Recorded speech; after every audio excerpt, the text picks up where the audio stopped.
बांग्लादेश एक ऐसा देश जिसे भारत की मदद से पाकिस्तान की दहशतगर्द सेना से छुटकारा दिलवाया गया था। अब उस बांग्लादेश में हिंसा की आग जल रही है। शेख हसीना की सरकार का तख्ता पलट होने के बाद बांग्लादेश में हिंदुओं और अल्पसंख्यकों को कट्टरपंथी निशाना बना रहे हैं, या फिर यूं कहा जाए कि बांग्लादेश में अब हिंदुओं की हालत पाकिस्तान के हिंदुओं जैसी होती जा रही है। बांग्लादेश को जिन हिंदुओं ने अपना घर माना था, वहां से उनको अब पलायन करने के लिए मजबूर किया जा रहा है। आखिरकार कट्टरपंथी विचारधारा बांग्लादेश सरकार पर क्यों हावी हो रही है, जरूर देखें।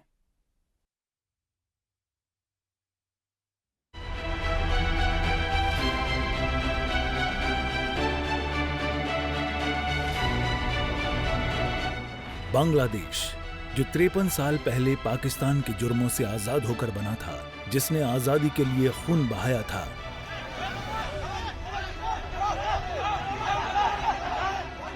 ...1971 में बांग्लादेशियों ने भारत के सामने झोला फैलाकर मदद की गुहार लगाई थी। जिस बांग्लादेश को भारत ने पाकिस्तान के अत्याचार, गुनाह और आतंक की बेड़ियों से निजात दिलाई थी, उस बांग्लादेश में अब हिंसा की आग जल रही है।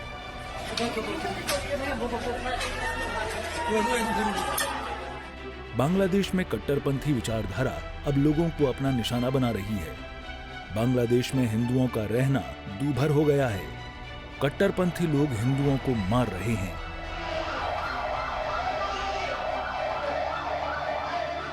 मंदिरों को तोड़ा जा रहा है। हिंदुओं को भीड़ पीट पीट कर भगा रही है। लोगों के घरों को निशाना बनाया जा रहा है।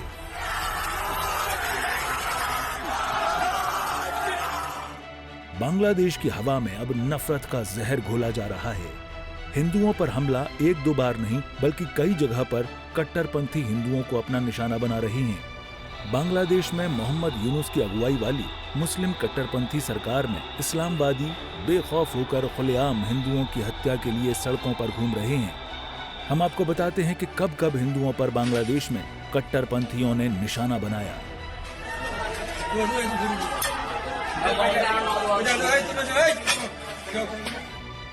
बांग्लादेश में हिंदुओं पर हमला। सुनामगंज जिले में हिंदुओं पर हुआ हमला। घर, दुकान और मंदिरों में की गई तोड़फोड़। मुस्लिम कट्टरपंथियों ने डोयरा बाजार में मंदिर को बनाया निशाना। मंदिर को पूरी तरह से तहस नहस किया गया। सुनामगंज में सैकड़ों की संख्या में मुस्लिम कट्टरपंथी सड़कों, गलियों में चुन चुनकर हिंदुओं के घरों पर हमले कर रहे हैं।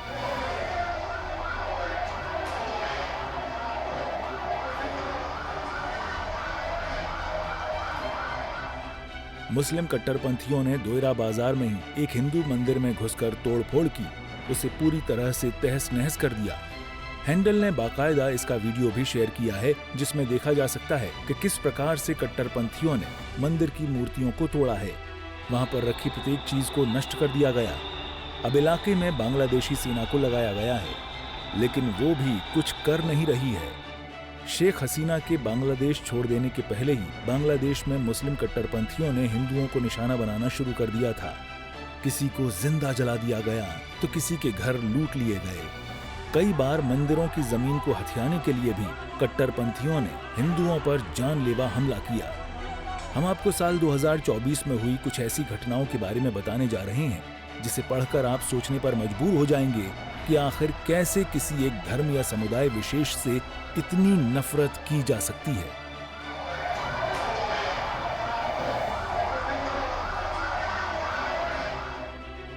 बांग्लादेश में कट्टरपंथियों की साजिश। 13 मई 2024 को मंदिर की जमीन के लिए साधु संतों पर हुआ हमला। बांग्लादेश में सिलहट में कट्टरपंथियों ने सिलहट इस्कॉन के कृष्णपुर मंदिर की जमीन हड़पने की कोशिश की। एक साधु ने विरोध करने की कोशिश की तो कट्टरपंथियों ने उन्हें घसीटकर पीटा। छात्र पर ईश निंदा का आरोप लगाया गया। 26 मई को हिंदू छात्र उत्सव कुमार के साथ जमकर मारपीट की गई। इंदिरा गांधी कल्चर सेंटर को भी किया गया तबाह। कट्टरपंथियों ने इंदिरा गांधी कल्चर सेंटर पर हमला किया। 5 अगस्त को बांग्लादेश में हुई जमकर हिंसा। शेख हसीना के देश छोड़ने पर कट्टरपंथियों ने बोरहाट में हिंदू शिक्षक मृणाल कांति चट्टोपाध्याय की हत्या की गई। कट्टरपंथियों की भीड़ ने शिक्षक की पत्नी और बेटी को भी नहीं बख्शा। दंगाइयों ने हिंदू सिंगर राहुल आनंद के घर में भी आग लगाई।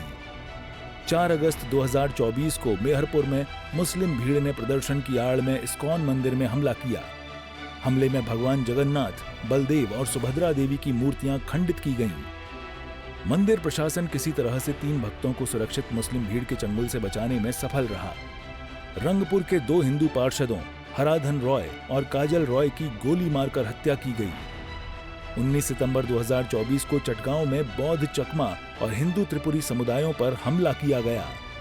दंगइयों ने अल्पसंख्यक समूहों की 200 से ज्यादा दुकानों और घरों में आग लगाई। मुस्लिम भीड़ ने एक बौद्ध मंदिर पर भी हमला किया और आगजनी की। हमले में आधिकारिक तौर पर मरने वालों की संख्या 3 बताई गई।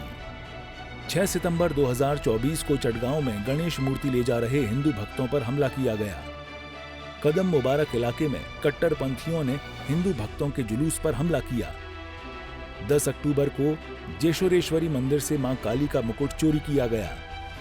बांग्लादेश के सतखीरा में जेशोरेश्वरी काली मंदिर को भारतीय प्रधानमंत्री ने मुकुट भेंट किया था। मां काली के पवित्र मुकुट को दंगाइयों ने दिन दहाड़े चोरी किया। 11 अक्टूबर को दंगाइयों ने दुर्गा पूजा मंडप पर पेट्रोल बम फेंके। तांती बाजार इलाके में दुर्गा पूजा मंडप पर पेट्रोल बम फेंकने का मामला सामने आया। दंगाइयों ने भक्तों पर चाकू से हमला किया। चाकू से किए गए हमले में 5 लोग घायल हुए। 25 अक्टूबर को झंडे का अपमान बोलकर जबरन गिरफ्तारी की गई। इस्कॉन के 2 सदस्यों समेत 19 लोगों के खिलाफ राजद्रोह का मामला दर्ज किया गया। 29 अक्टूबर को पैगंबर मोहम्मद का अपमान करने का आरोप लगाकर छात्र को मारा। बोलमारी में कादिर-दी डिग्री कॉलेज में मुस्लिम भीड़ ने हिंदू छात्र के साथ मारपीट की। 5 नवंबर को चटगांव में ही अत्याचार के खिलाफ प्रदर्शन करने पर लाठीचार्ज किया गया। 8 नवंबर को चटगांव में इस्कॉन भक्तों का कत्ल करने की धमकी मिली। कट्टर इस्लामिक संगठन हिफाजत-ए-इस्लाम ने नमाज के बाद इस्कॉन के विरोध में रैली निकाली। उस रैली में इस्कॉन भक्तों को पकड़ने और उनका कत्ल करने के नारे लगाए गए। 16 नवंबर को करीमगंज में 21 वर्षीय हिंदू व्यक्ति को मुस्लिम लड़की से प्यार करने के आरोप में मुस्लिम भीड़ और सेना के अधिकारियों ने बेरहमी से मार डाला।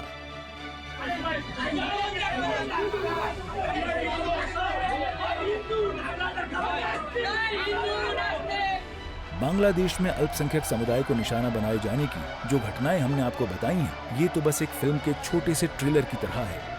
असल में बांग्लादेश की जमीन को हिंदुओं के खून से लाल किए जाने की साजिश की जा रही है।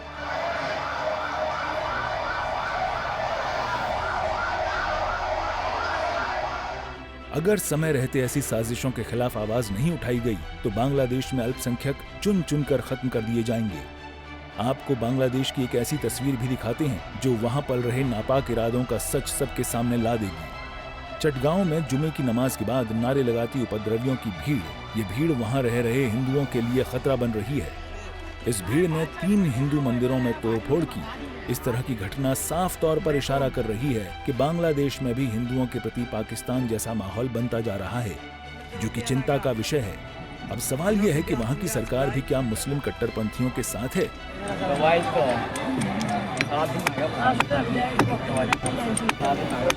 बांग्लादेश की यूनुस सरकार लोगों की जान की रक्षा के लिए क्या कदम उठा रही है, या फिर सरकार ने बांग्लादेश में कट्टरपंथियों के सामने घुटने टेक दिए हैं? ब्यूरो रिपोर्ट, सूर्य समाचार।